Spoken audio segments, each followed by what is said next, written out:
नमस्कार, मी Ujjwala शौर्यस cloud kitchen मध्ये मी तुमचं मनापासून खूप खूप स्वागत करत आहे। आज मी एक नवीन रेसिपी घेऊन आलेली आहे, इडली आणि सांबार। चला तर मग रेसिपीला सुरुवात करूया। इडली करण्यासाठी मी हे 2 वाटी साधे तांदूळ घेतलेले आहेत, 1 वाटी उडीद डाळ आणि ही छोटी वाटी पोहे। हे 2 वाटी तांदूळ एका बाउल मध्ये काढून घ्यायचे आणि 2-3 वेळा स्वच्छ पाण्याने धुवून घ्यायचे आहे। डाळ पण एका बाउल मध्ये काढून घेते, हे पण 2-3 वेळा स्वच्छ पाण्याने धुवून घ्यायचे। हे आहेत पोहे छोटी वाटी, हे पण एकदा स्वच्छ धुवून पाण्यात भिजत घालायचे आहेत। हे बघा, हे 2-3 वेळा चांगलं स्वच्छ पाण्याने तांदूळ धुवून घेतलेले आहेत। ही डाळ पण 2-3 वेळा स्वच्छ पाण्याने धुवून घेतलेले आहे। हे पोहे पण स्वच्छ धुवून घेतलेले आहे। हे आता आपण भिजत घालूया। हे बघा, हे तांदूळ चांगलं पाण्यात वरपर्यंत पाणी घ्यायचं आहे, चांगलं पाण्यात भिजत घालायचे आहेत। ही डाळ आहे उडदाची, हे पोहे आहेत, हे 5 ते 6 तासांसाठी आपण भिजत घालूया।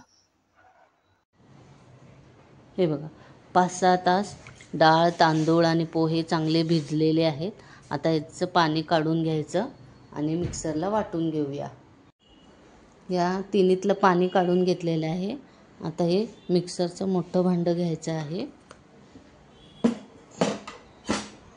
आता थोडे हे तांदूळ, भिजवलेलं पाणी अजिबात वापरायचं नाही। हे थोडेसे तांदूळ, यातच थोडीशी डाळ आणि हे पोहे थोडे याच्यात घालायचे आहेत। यात आता थोडंसं पाणी वतायचं आहे आणि मग मिक्सरला वाटून घ्यायचं। हे बघा, हे असं मिक्सरला जास्त घट्ट पण नाही आणि जास्त पातळ पण नाही, असं वाटून घ्यायचं आहे आणि हे एका बाउलमध्ये काढून घ्यायचं आहे।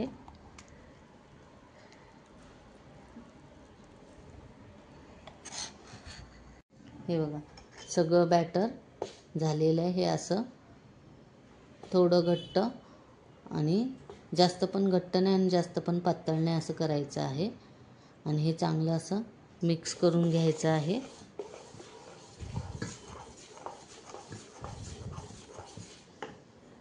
आता हे बॅटर हाताचे असं हात ठेवून हे असं चांगलं 7 ते 8 मिनिटं पीठ चांगलं फेटून घ्यायचं आहे। हाताच्या गरमीने ते चांगलं फर्मेंट होतं रात्रभर। मग त्याला सोडा इनो काही घालायची गरज पडत नाही, असं कंटिन्यू हलवत राहायचं। हे असं चांगलं कंटिन्यू 7 ते 8 मिनिटं असं फेटून घ्यायचं आहे, म्हणजे पीठ फर्मेंट व्हायला चांगली मदत होते। हे बघा, असं चांगलं फेटून घेतलेलं आहे पीठ। आता हे चांगलं झाकून ठेवायचं आहे आणि उबदार जागी असं पीठ हे ठेवायचं आहे।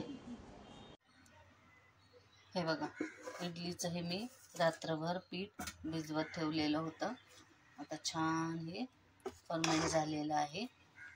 हे परत एकदा चांगलं हलवून घ्यायचं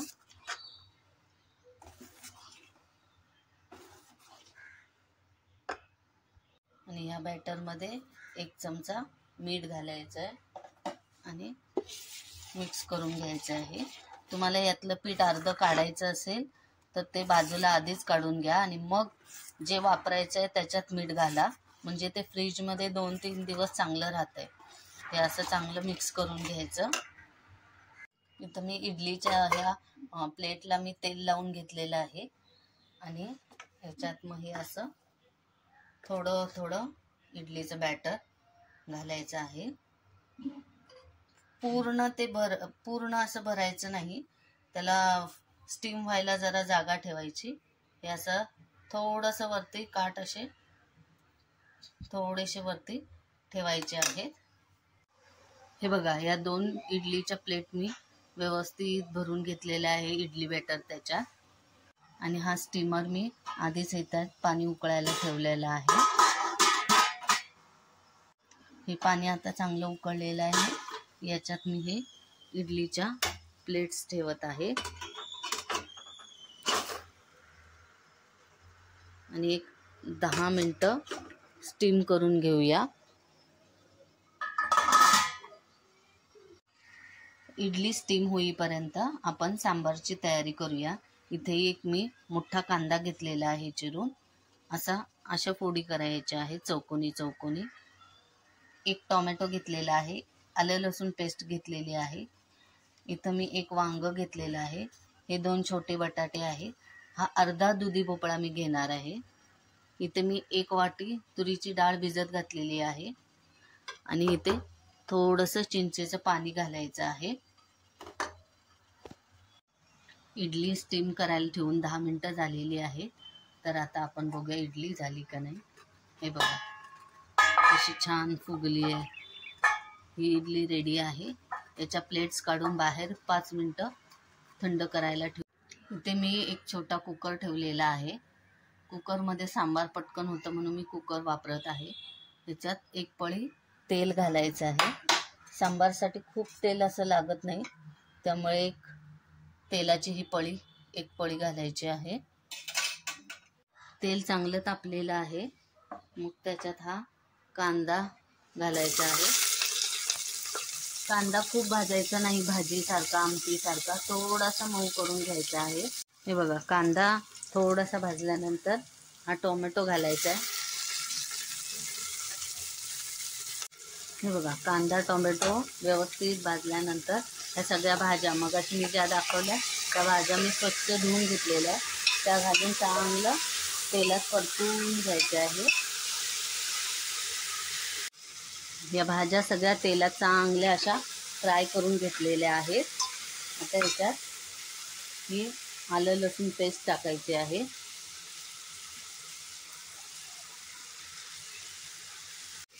आता ह्याच्यात ही भिजवलेली तुरीची डाळ घालायची आहे.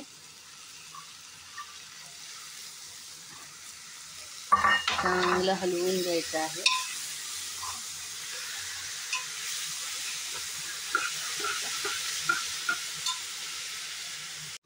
तुरीची डाळ चांगली तेलात अशी ही भाजून घेतलेली आहे. आता याच्यात थोडीशी हळद घालायची आहे.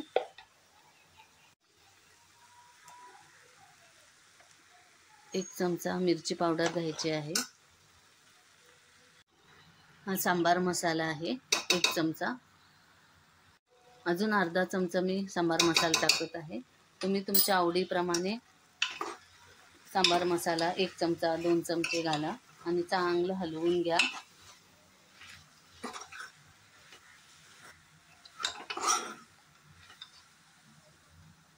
आता ह्याच्यात 1 चमचा मीठ घालायचं आहे. आता ह्याच्यात उकळलेलं गरम पाणी ओतायचं आहे. तुम्हाला जितकं हवं पातळ घट्ट तेवढं पाणी ओतायचं आहे. आणि कुकरचं झाकण लावून घ्यायचं आहे. 5 शिट्ट्या काढून घ्यायच्या आहेत म्हणजे चांगलं सांबार एकदम व्यवस्थित शिजतं. हे बघा इडलीची प्लेट आता चांगली थंड झालेली आहे. आता आपण हे काढून घेऊया. हे मी इथं वाटीत थोडंसं पाणी घेतलेलं आहे आणि असा हा काटाचा चमचा घ्यायचा आहे. ह्या चमचा असं पाण्यात बुडवायचा आणि ही इडलीला असं म्हणजे इडली व्यवस्थित अशी निघते. हे बघा कशी स्पंजी झालेली आहे, एकदम मऊ झालेली आहे. हे बघा मी अजून एक करून दाखवते. पाण्यात असं चमचा हा बुडवायचा आणि हा काटापासून असं खालून घालत यायचा म्हणजे छान अशी व्यवस्थित निघते. हे बघा कशी छान अशी स्पॉन्जी मऊ एकदम झालेली आहे. हे बघा कुकरच्या 5 शिट्ट्या होऊन कुकर चांगला थंड झालेला आहे. आता उघडून बघूया. सांबार चांगलं शिजलेलं आहे. हे बघा या पोटॅटो स्मॅशरने ना हे चांगलं असं स्मॅश करून घ्यायचं आहे म्हणजे ते जरा दाटसर असं सांबार बनतंय. त्याच्यात आधी आपण ही चिंच भिजवलेली होती, ती चिंच कुस्करून त्याचं पाणी असं घालायचं आहे आणि हा थोडासा गूळ घालायचा आहे आणि या पोटॅटो स्मॅशरने चांगलं स्मॅश करून घ्यायचं आहे.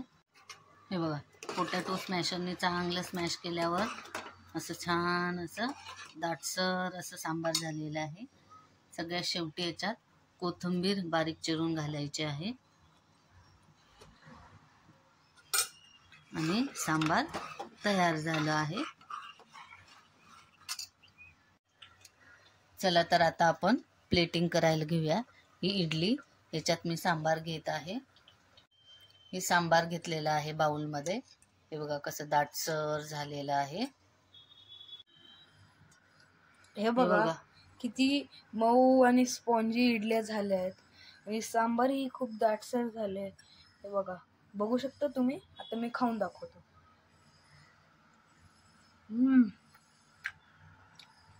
इडली ते खूप सॉफ्ट झाले आणि एवढी मऊ झाले ना, खूप आवडले. सांबार पण खूप दाटसर झाले. तर कशी वाटली माझी इडली आणि सांबारची रेसिपी? तुम्ही हे घरी नक्की करून बघा. आवडली तर लाईक, शेअर आणि सबस्क्राईब करायला विसरू नका आणि कमेंटमध्ये मला नक्की कळवा. याआधी ज्यांनी माझ्या शौर्यस क्लाउड किचनला सबस्क्राईब, लाईक, शेअर असं केलेलं आहे, त्यांचे मनापासून खूप खूप धन्यवाद. अशा नवनवीन रेसिपी मी माझ्या शौर्यस क्लाउड किचन या चॅनलवर घेऊन येत जाईन. तर माझ्या शौर्यस क्लाउड किचन या चॅनलला नक्की व्हिजिट द्या. तुम्हाला आवडत असेल माझ्या रेसिपीज तर लाईक, शेअर आणि सबस्क्राईब करायला विसरू नका आणि तुमच्या फ्रेंड्स अँड रिलेटिव्हजमध्ये हे माझे रेसिपीज शेअर करायला विसरू नका. धन्यवाद.